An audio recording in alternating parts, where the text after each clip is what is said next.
Those are some great looking kids. I hope they perform well, and I hope we bring a winner right back here to the territory. Have you ever had a problem, confrontation at the workplace? Certainly you have. Most of us do. What do you do about it? If you're in this situation now, you might want to pay attention to this next segment. There was a conference recently in the territory called Confrontation at the Workplace, and the Lieutenant Governor gave a speech there. Let's take a look.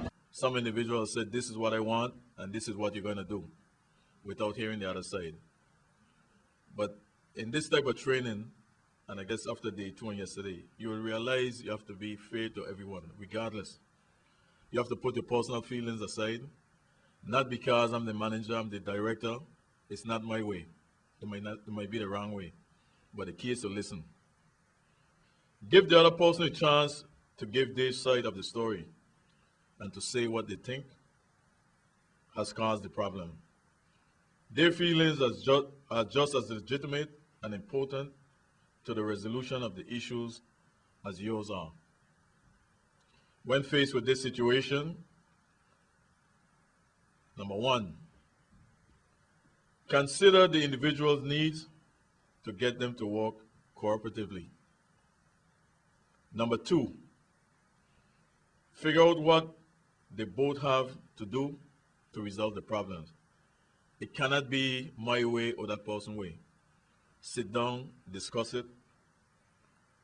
A good example, I was talking to a gentleman one day, and he was saying that he cannot see, he'd been away for about 30-something years, and he said he cannot see why the neighbors speak to each other from the fence. I know he's going to see on tape, but that's okay. But I told the individual, that's part of our culture. You know, people are accustomed to communicate. If I see Rosa and Jose cutting grass, I'll say, Rosa, how you doing? But again, somebody might take that as an offense. But each one has their own feelings, and it's a cultural thing. Number three, look at what behaviors could be changed. What can be done differently?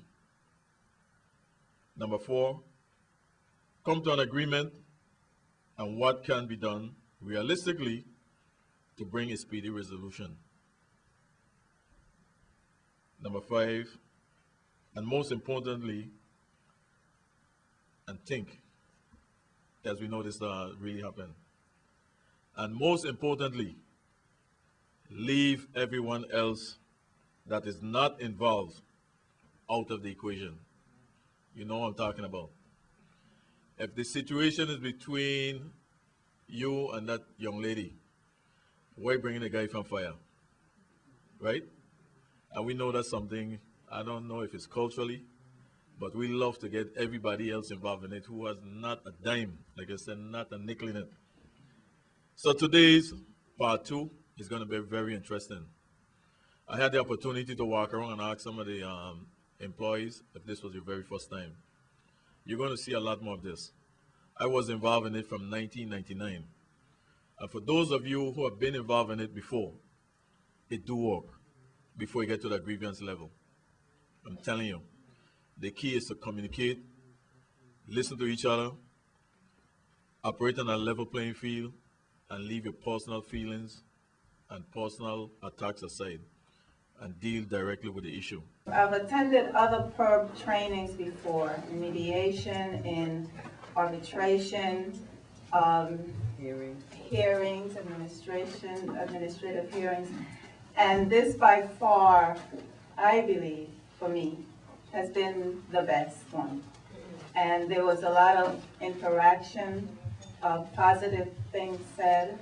I can take information that I've gathered back and utilize it in my daily work. Also, as the material that's provided, the written material that's provided, I can also refer back to that and use that as, you know, another process, a reference, a source of reference. So, thank you.